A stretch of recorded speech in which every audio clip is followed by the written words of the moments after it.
not having some sort of way to review a project, again, it could be to the benefit of San Miguel as a whole, I think is missing from that code. I don't know. Most homes in San Miguel are under 1,800 square feet. Yeah. And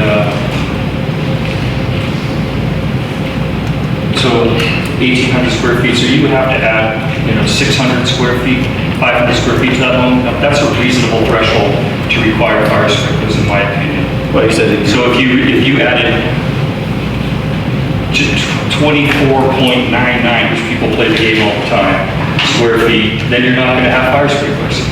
So, I've seen it on both sides of the equation. 25% isn't the issue. That's in the code, right? That's not any cheating. That's not 25%, that's the same as before. Is this electrical stuff or substantial electrical or mechanical alteration to make? Now, that's primarily triggered towards commercial projects, not home projects, not solar But projects. I get that, but that's not how it's written. That's all I'm saying. It's written. Got it. So if it's not defined, then it's applicable to residential and commercial. And the other thing you said, if you remove a specific amount of drywall, you're still under the same requirements of installing sprinklers. The amount of drywall was something that was in the code previously, and it was removed, and now it's been re-added. It's a mirror of what Templeton has done, so it's not truly unique to our jurisdiction. It's basic language that was borrowed from Templeton's fire code adoption that just passed. So we're not imposing anything abnormal, we're not doing anything above and beyond, just trying to protect the residents of San Miguel. And with Templeton, they have a much more robust system than we do. They have more funding and they have a bigger footprint.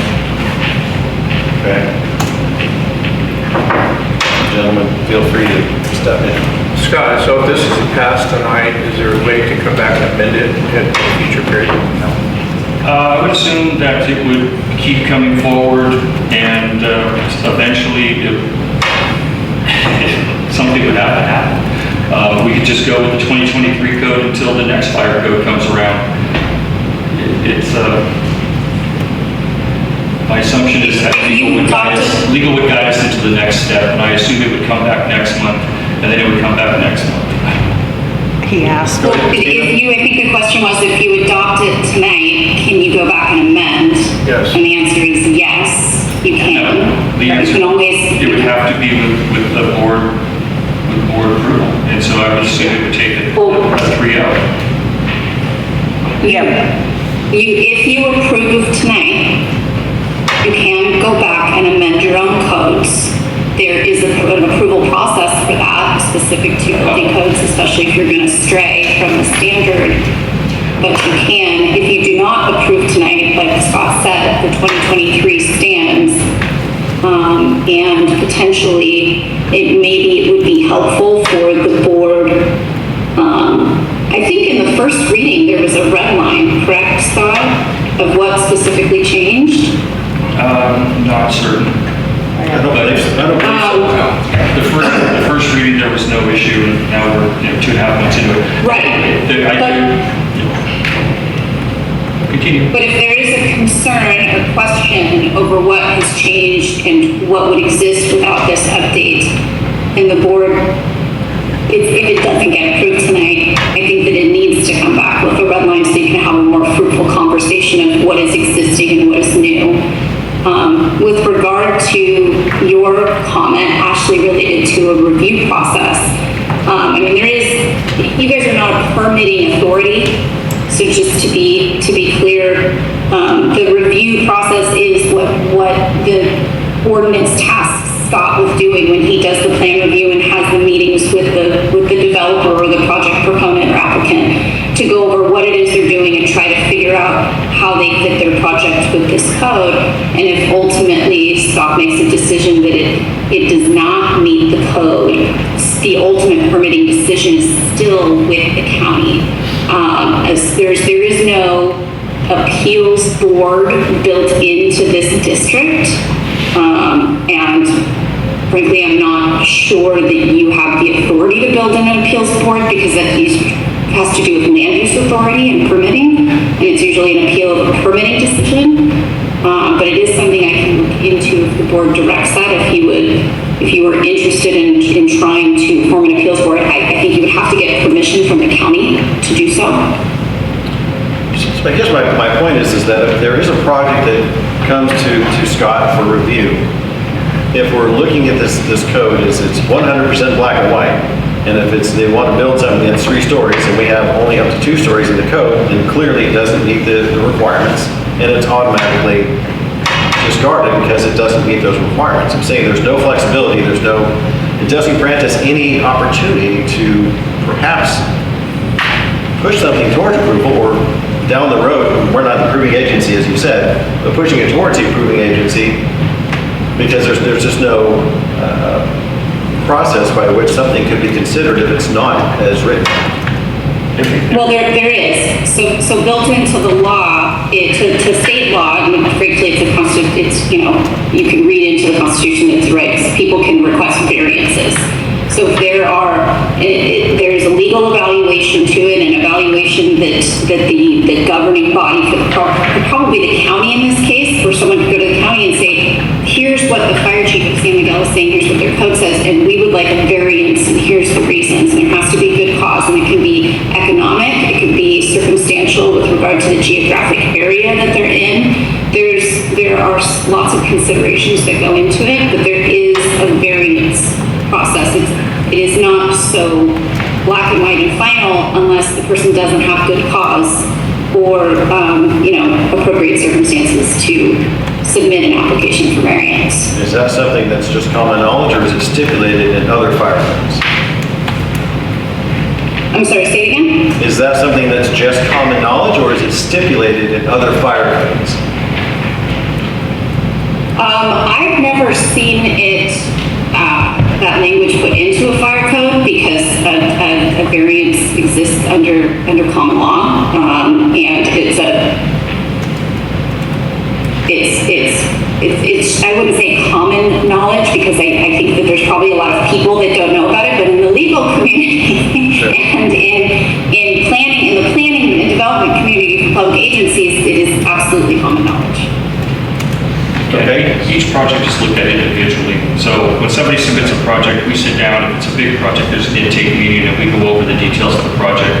It's in the best interest of the builder, the developer, to come in, and we're talking large projects, not standard install solar. But on large projects, there's an intake, and it's a pre-planning meeting, and all those items are hashed out. And there are certain conditions that can be met. Like I said, the code is written for the rule, but there always are exceptions, and we need to look at a project at an individual basis and figure out if there's ways to make it work. For Mr. Money's project, for example, there may be. He could change his type of construction. Instead of being a type 5 construction, he could do a type 1 or type 2 construction. Protected corridors, different balconies. There's options. It's not just, no, we're not going to do this. And the county is the ultimate planning authority. They're just looking for the approval letter from this district to finish their process. Okay. Had something, Director? I'm going to ask you, if this doesn't change tonight, how long have you got before you're dead in the water project? Well, right now, the developers are working with the county, they're waiting for callbacks, they're discussing the plans. I told them I would look into the 3-story, try to get a head start on that thing. It was weird that they came up with that, and then all of a sudden I heard about this right at the same time. So, it could be within 30 days, 60 days, they would be at the point to go or walk away. Thank you. Director Davis? Personally, I think we should just vote the whole thing out until we get more clarification on it. And I'd like to take a vote on it right now, day of night. So you'd like to take a vote on what exactly? On this resolution 01-26, and resolution 2025, the whole thing. Let's vote on it, yea or nay. Do you want to table it? No, I want to vote on it. I know, but To pass it or to not pass it? To not pass it. So you don't necessarily have to vote to not pass it. You can certainly do that, but it not passing tonight will essentially either push it along or we will just retain the previous fire code, Yeah, back to 2023, right? which from the conversation tonight contains predominantly the same language that these two gentlemen are concerned about. Yes, but it doesn't have the new one, the 2026 one in there. No, so the updates for 2026 would not be in there, which are minor. Well, But if you want to make a motion, we can certainly make a motion. I make a motion, we vote on it. Yeah, Well, what motion would you like? Huh? You need to either vote to approve it or vote to This is what it says on here. This says approve. So you want to vote, your motion is to approve the fire code. That isn't the way I'm gonna vote. Well, we need a motion so we know what they're voting. It sounds to me like you want to vote not to approve it. Yes. Okay, so your motion is to not approve ordinance 01-2026. But we'll have to have a vote. Yes, but we have to start with the motion. So is that what you want? You want to vote to not approve it? It says right here. It says either approve by 3 to 5 or not. Why don't I make a motion to approve it, and then you can vote yes or no. Oh, okay, there you go. Thank you. Oh, okay. So we have a motion by Director Sangster to approve the fire code as written, ordinance 01-2026. Can we have a roll call, please? Sure. You have a second? I'm sorry, yes, thank you. Do we have a second for approval? Thanks, Scott. Getting a little ahead of myself there, sorry. So no second. Oh, does it need to be seconded? It has to have a second, otherwise we can't continue. Okay, I'll second it. Okay, so we have a motion by Director Sangster, a second by Director Davis. Now can we get a roll call, please? Yes. Director Davis. No. Director Smiley. Yes. Director Sangster. No. I think that it would be in the interest if we could get this brought back with the red lines showing what changed. And if there are options going to come back at some point. Seeing Can we get a exactly. vote before we do direction to staff? Yes. You're not gonna have a quorum, anything at this point with one of you voting no, so it's failing. Yes, I understand. So it failed to pass tonight, so my expectation is it will come back at some point. So two of you can request it to come back with red lines. So if you're requesting it, if we have support of one other director, it can come back at a future date with red lines. I would like to see the red lines, yes. Do we have anybody else who would like to see the red lines? That's not yours. Okay. So stay with 2020. Before we move on, this is a public hearing. The question is, does the board, or at least two of you, want to continue this item to another date? Because if we continue it to the next meeting, it's a date certain, and we do not have to republish notice for the public hearing. But if you just continue it or nothing happens, then we'll have to figure out a later date and renotice the public hearing again. We make a motion that we continue to the next board meeting. So we have a motion to continue by Director Smiley. Do we have a second? Includes a red line copy. Second, I think Desmond, no. If we can arrange Yeah, we that. can bring them online. I will second, provided I receive a copy with red lines. How about that? Are you okay with that, Director Smiley? Yes. We don't need a motion on that, that was just two people, right? Yeah. Okay. So continue to the next meeting. I got a question. Yes, sir. There's three of us here. How come if I'm opposed to it, then it only takes two? Because usually if there's only three, you only need one. So it always takes two to put something on the agenda. when there's only 3 of you here for something to pass, it has to be unanimous. Yeah, I know that. But I'm talking about moving this, where we're gonna move it to, how far? And To the then next meeting. what are gonna be the changes in there? There's a lot of changes in this thing that needs to be, I think the request was for it to come back with the red lines showing what the changes were in the first place.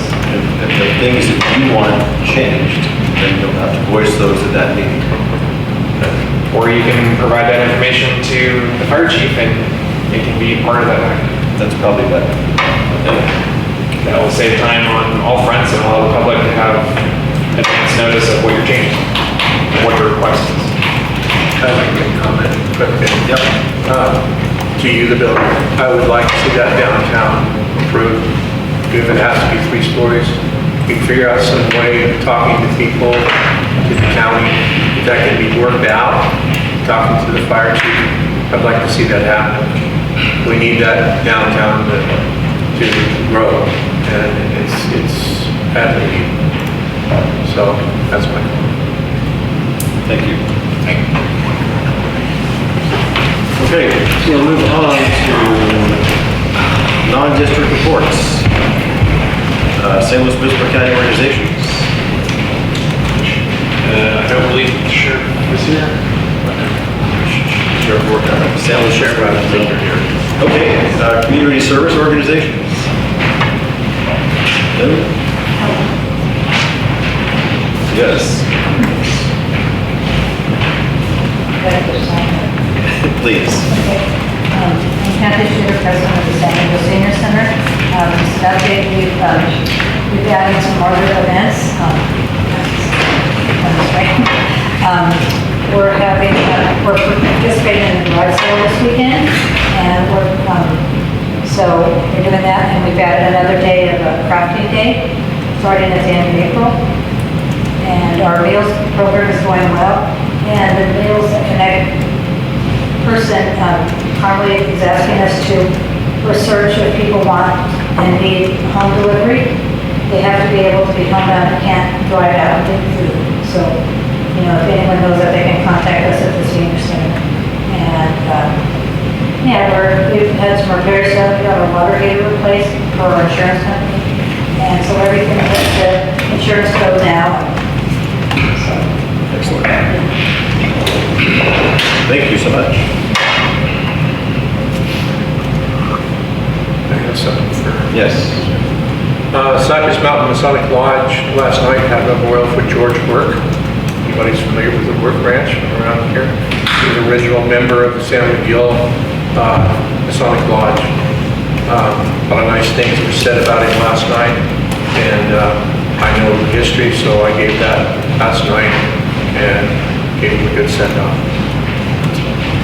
Thank you. What was his name, Rob? George Work, Thank you. the Work Ranch. yeah.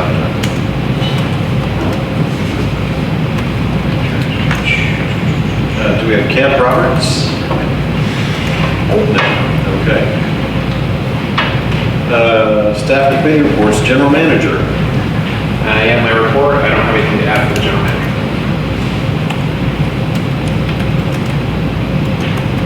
Is there something additional to the single page? That's the total. Okay. District council? Just for the benefit of the public who has been at the last few meetings and anyone else who was not aware, we did have several items that were scheduled for this meeting but needed to get pushed out to May due to absence of board members and the lack of a quorum.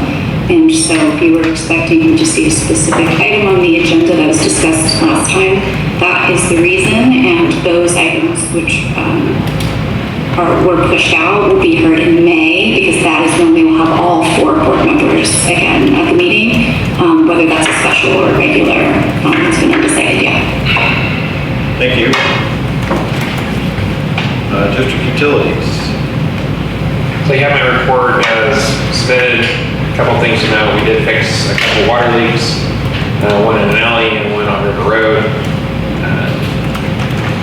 The ones on River Road seem to be failing at a consistent rate, so I'm sure we'll be seeing more of those. Also, last week on Thursday, I believe, we did receive our preliminary agreement for the septic and sewer project from the state for grant funding. So we're working with the state to finalize that, which hopefully will be done in the next few weeks. And yesterday we received the funding agreement for the wastewater treatment plant. So that one is in review right now. It should be sent back tomorrow, and hopefully in the next couple weeks we have the final agreement.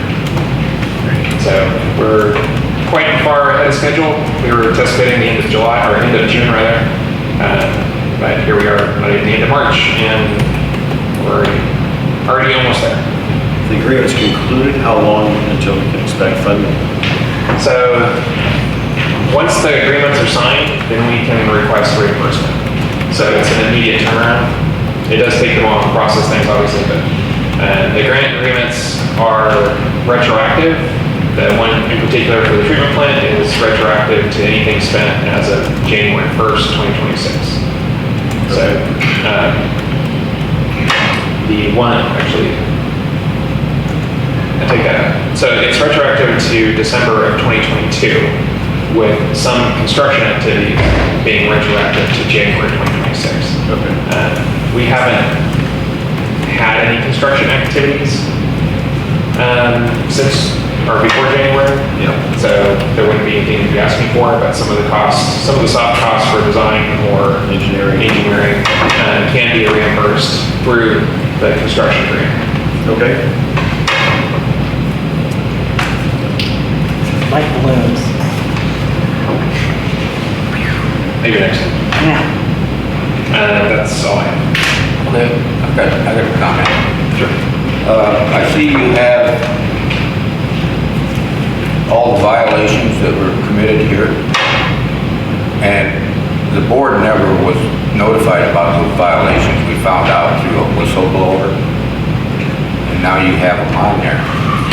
And my question is, if there was any fines, were they paid, or how'd that work? So we don't have fines. We have not been, no fines have been levied against the district for any violations. We have been working with the water board on these issues for as long as I've worked here, pretty much. Obviously, some of them are new, or newer, not new. But the main violation that has caused so much trouble is the breach in the pond. The board was notified of that the same day that it occurred. And we're not hiding anything. Everything is available. This information is put on there because we had members of the public that were concerned that we were sort of hiding information for some reason, which is a fallacy. We're not hiding anything. I'm more than happy to talk to anybody about any of our issues. I understand that, Kelly. The thing, my problem is these violations have been going on for a long time, and I've been on the board for over 3 years, and I don't recall you mentioning any violations up until recently after the whistleblower came out. So the supposed 90 plus violations are all have to do with constituent limits, which have been in violation since the plant was built in 2000. I find it very difficult to believe that at no point in your tenure here that it was not brought up. Well, you're gonna have to show me, because I sure don't recall it. You'll have to show me. Well, Show me. I don't want to sit here and argue with you. I'm not just sitting saying and arguing with that's- you either, Kelly, but what I'm telling you, there's never been any violations brought to the board since I've been on here. And the only time they were brought to the board was after that letter came out from the whistleblower. And then all the violations, I think there's something like 90 of them. So and then my next question to you, if we're in violation of something and something happens to the drinking water or something, who's gonna be responsible? You can't send it back to the board because the board didn't know, and you shouldn't have to charge it to the district. I'm not sure what you anticipate happening to the drinking water. We monitor our drinking water heavily. We monitor the effluent heavily. Everything that we do is tracked and recorded at the state, at the county, in multiple places. There is no corner that we could possibly hide. Well, I'm not saying you're trying to hide, but I'm just saying. So we're not doing anything that's endangering drinking water. I'm not going to risk my licenses on water or wastewater to knowingly do something that's going to cause harm to the community. Right, okay. Just asking. Like I said, none of these violations were brought before the board, and if you can, in the minutes of any meeting to where you mentioned any violations up until just recently, then you should bring them and show the people. So I have a question to ask. How many times have you come down and talked to me about these violations since the letter came out from Outright, or any time before that? I haven't talked to you about any violations because I wasn't aware of the violations. That's how simple that is. I asked you about a couple questions on the perk ponds, and you said all of the sprinklers up, and that's still another question. I don't know if I can put it on this one or the other one. You have records of when you notify the board, simplify it. I can go back and get it through our emails. It was notified through email about the major violation. The other violations have been brought up over the years. Okay. Maybe not specifically during Director Davis's particular time for the constituent violations, but Would that be sufficient? I remember multiple times. Yeah. Since I've been on the board with Director Davis, there has been notifications. I'm more than happy to go back through and find when it was. Okay. Any other comments? Anything else? Yeah, just still be on the director of utilities. Wait a minute, I'll wait until it goes down to the, board action, number 1. Okay. How about fire chief's report? Good evening again. Fire chief's report is submitted as written with a couple highlights, I guess. One, our equipment. Item number 2, Jim Kelly did come out. I don't know if you guys drove by the fire station last week, but he had his mechanic, Jose, go through. He's a certified fire mechanic, and they went through, did all the fluids and checks on all 3 pieces of our equipment. He did it all in one day. It was pretty amazing, rather than traveling down to former South Coast, and that business is kind of uncertain whether or not their operational hours are. So this was a good change on our behalf. We were able to get all that done. We do have the house alert systems in place and activated, and that's the last page of the report. Under reports, and you can see in that snapshot that since the implementation of those devices, we get a monthly report of how many drivers we notify, and it's been in the neighborhood of 130 to 140 drivers in that area, 135, 138 drivers per month are notified that our emergency equipment is en route, on road. So it's sending out alerts to people with navigational systems, using your phone, whatever you're using for a nav app. It's working quite well. It's helping to save potential accidents that could occur with emergency vehicles on the road with poor conditions, nighttime, whatever else the case may be. To respond to the questions that were brought up last month, no, nobody's living in the temporary housing unit on a permanent basis. This is firefighter Logan Lewis. Firefighter Logan Lewis does stay in the temporary housing unit from time to time. He'll be there tonight. Thank you for your service, sir. And his vehicle was parked out in front of the temporary housing unit for a duration because he was out getting his certification operator 1A and 1B. So while he was away in class, he left his vehicle there and took our utility truck in lieu of driving his own vehicle. We appreciate his dedication to the community for getting those check boxes done. He's moving forward. His firefighter endorsement, I believe his physical was today. In relation to the weeds are mitigated. And they will be back, unfortunately. So we're hoping that the utility staff will be able to get out there and spray some chemicals. We're supposed to get rain next Tuesday, and we all know what happens. We do abatement early, and it pushes back up in April. So with that being said, I'll take any questions. Okay. Questions? Yeah, I want to thank you for the weed abatement. Those things drove me crazy. Thank you. You know, because like I said. Thank you. Oh, thank you. Because it's a shame, like I drive by several fire stations, even Bradley, and the one out by Lockwood and stuff. Those things are all neatly cleaned and everything, you know, they're well maintained, which I think for the benefit of the district, we should have a nice, neat, clean fire station. We're trying to fix that. We all know the weeds come back. Unfortunately, Brad. Well, yeah, my weeds come back too, but It's unstaffed right now. Hit 'em again. CAL FIRE has an agreement with somebody to come by and do regular maintenance on it. Yeah. But we do the best we can. Thank you. I appreciate that. Thank you.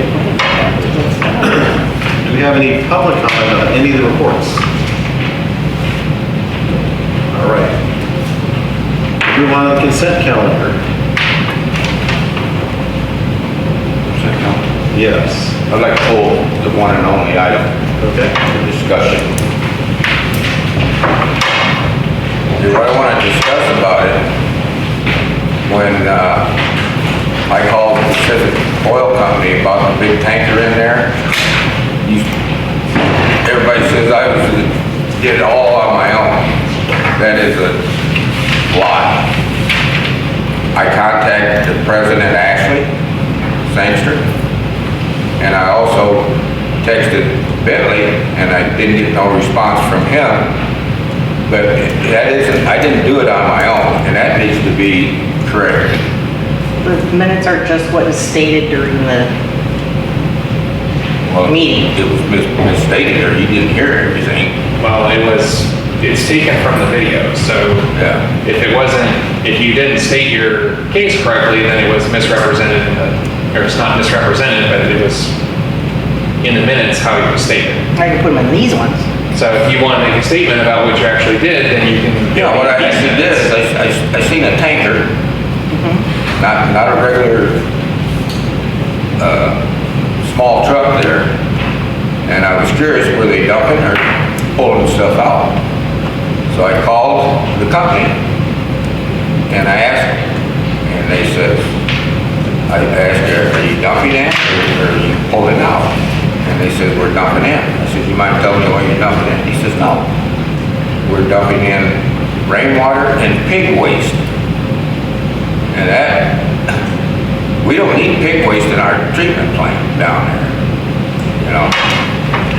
So, and then the director wanted to have me censored for doing it on my own, and that is totally untrue. With that statement, you didn't say anything about getting a hold of anybody. Even the statement you just said.